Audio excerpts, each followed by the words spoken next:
Бұл Даниярдың 5 жасында болған оқиға. Айгүл кеш жатса да ерте оянды. Алыс жолдан шаршап келіп қатты ұйықтағандықтан болар, ұйқысы қанып қалыпты. Тұра беріп байқады, жанындағы төсекте жатқан Данияр жоқ. Таң атпай қайда кетті, деп ойлады ол. Сыртқа шыққан Айгүл Даниярмен бетпе-бет келіп қалды. Қайда жүрсің, деді Айгүл. Байғабыл өзеніне бардым. Суға түстің бе? Жоқ, енді не? Өзен жағасында отырып таңның атқанын тамашаладым. Өткен жылы Алматы санаторийында демалыста болғанда тамашалап едің ғой таңның атысын. Мама, мен саған бір қызық айтайын ба? Айта ғой құлыным.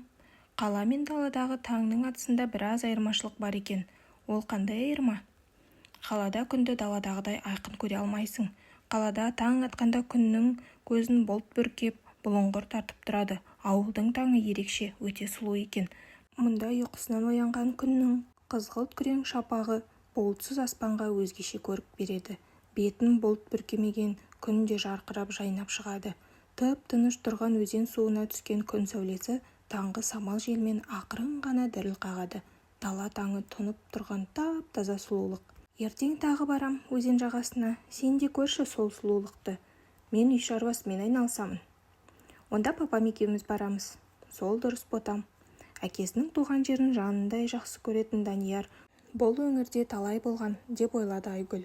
Оның елге алғашқы сапары әлі есте. Ұшақ Арқалық әуежайына қонған сәтте «Ура, менің торғайым!» деп айғай салған. Салон толы халықты өзіне жалт қаратқан Данияр сонда 3 жаста еді. Әкесінің туған жеріне деген бала махаббаты ерекше болатын. Даниярдың 4 жасында айтқан бір сөзі әлі есте. Ерасыл жанұясымен бірге жазғы демалыста Ыстықкөлде еді. Іргедегі демалыс үйіне қонаққа барған бұлар жаяу келе жатқан. Күн күйіп тұр.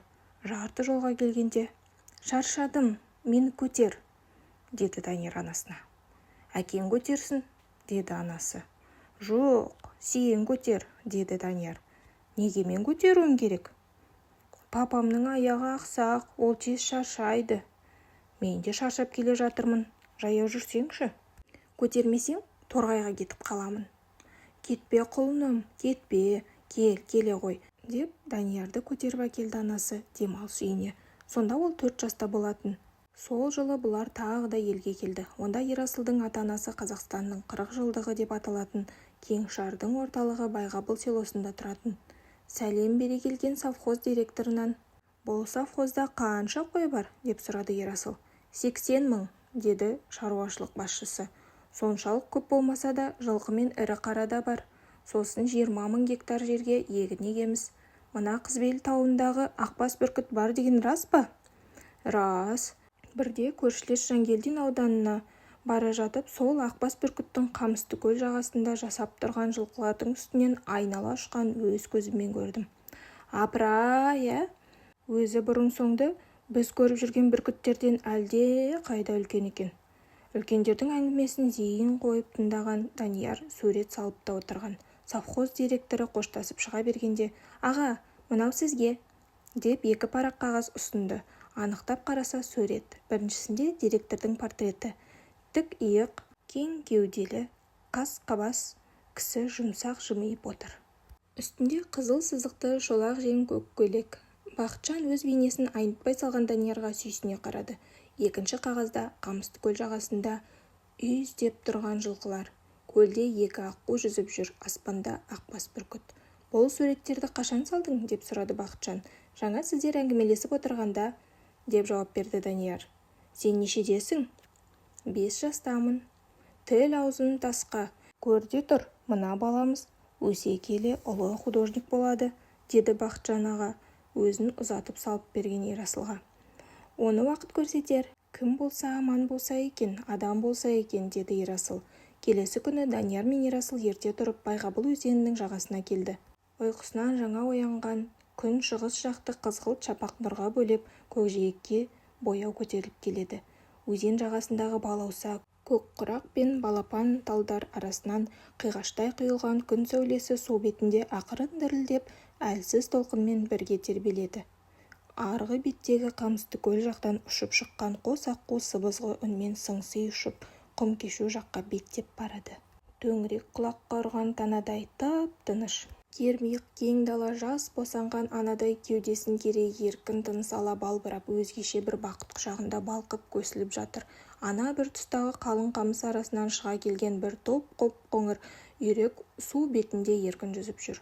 Су астынан секіріп шығып тереңге қарай сүңгіген ала бұғаны ұзындығы 4 қарыс жуан шортан қуалай жөнелді. Ет пісірім сәттен соң мойнын қызыл орамалмен ораған көк көйлегінің етегін жел-желпіген сымбаты бөлек бір сұлу қыз келді. Ол әкелі балалы екеуіне бас изеп амандасты да бұдан желі жері ұзап барып тоқтады. Сосын иығындағы иінағаш пен екі шелекті жерге қойды да аяғындағы көк шәркейін шешті. Бұларға көз қиығымен ұрлана қарап көк көйлектің етегін тізеден сәл жоғары көтерді. Күн нұрымен шағылысқан аппақ балтыр жарқ ете қалды. Әлде бір сұлу әуенді ақырын ғана әуелеткен сұлуға қадала қараған Данияр: «Папа, қарашы, ана қыз қандай сұлу!» деді. Бұл қыз біреуді күтіп отырған сияқты, байқайсың ба? Мойнын бұрып әлсін-әлсін ауыл жаққа қарап қояды, деді Ерасыл. Сонда кімді күтеді ол? Кімді болушы еді? Сүйген жігітінде. Көзін сұлу қыздан ала қашқан Данияр су бетінде қалқыған үйректерге қарап жеңіл күрсінді. Сол сәт аппақ арғымақты жетелеп, сұңғақ бойы сымдай тартылған қап-қара, қап-қалың шашын шалқасынан қайырған жас жігіт келді, баяу басып. Бұтында көкшіл джинсы, үстінде қып-қызыл шолақ жең көйлек. Көк көйлекті қыз орнынан ұшып тұрды. Қызыл көйлекті жігіт сол қолын кеудесіне қойып басын иді. Сосын қызды оң қолымен құшақтап бауырына тартты. Көк көйлекті қыз қызыл көйлекті жігіттің құшағына еніп кетті. Осының бәрін көзінің бір қиығымен бақылап отырған Даниярдың ойын арқа тұсынан бір кісінеп, бірі шұрқырап шауып өткен топ жылқының дүбірі бөлді. Әкелі балалы екеуі үйге қайтып оралғанда есік алдына үлкен сары самаурын қайнап тұр еді. Жер ошақтағы қазанда қайнаған еттің көбігін алып жатқан Мақпал: «Құлындарым, келдіңдер ме? Таң атпай қайда жоғалып кеттіңдер?» деді ұлы мен немересіне мейірлене қарап. «Мына сенің ерке немерең ғой. Таңның атысын өзен жалғасында қарсы алайық деп болмаған. Ылғи осы мені бір жаққа жетелейді де жүреді. Еркелігі аздай, тентектігі тағы бар мұның. Қазір бұрышқа тұрғызып қоймасам бекен?» Ерасыл Мақпалға қарап көзін қысып қойды. «Тиіспе менің немереме. Тентек болғанмен ақылды тентек бол. Кел ботам, бері кел». Етегіне оралған немересін әжесі құшырлана иіскеп маңдайынан сүйді. «Ал енді маған тиісіп көр», дегендей әкесіне кеудесін кере қарады. Әжесінен мықты қорғаныс тапқан Данияр. Сол сәт қарсы беттегі қорадан аппақ ақ-лақ шыға келді ойнақтап. Тұра жүгіріп ақ лақты ұстап алды Данияр. Сосын оны мойнынан құшақтап арқасынан аялай сипады. «Ақ-лақ екеуміз дос болайық, жарай ма?» деді Данияр. «Ақ-лақ жарайды» дегендей басын шұлғады. «Мен сені Алматыға алып кетейін, барасың ба?» «Мө-мө», деді Ақ-лақ.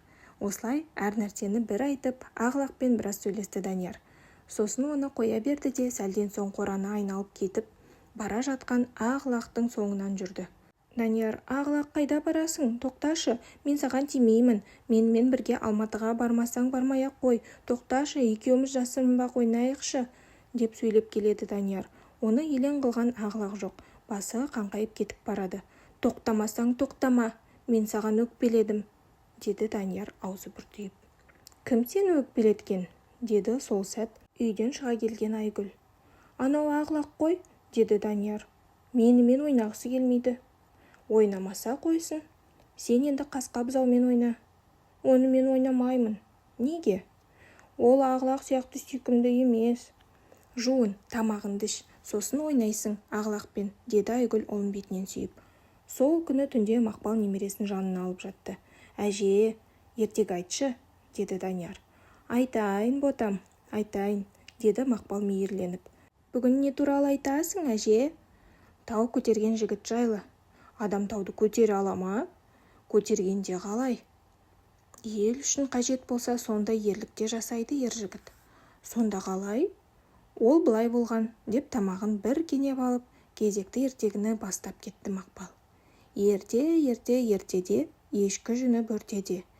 Жиделі байсын жерінде, жағалы байлы елінде, жаз бойы жауын жаумапты. Көгеріп өскен көп егін сап-сары болып, сарғайып, бидай масақтары қурай бастапты.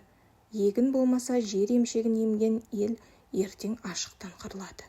Әңгіме ұнаған болса, жалғасын тыңдағыларыңыз келсе, арнама тіркеліп, өз пікірлеріңізді қалдырыңыздар.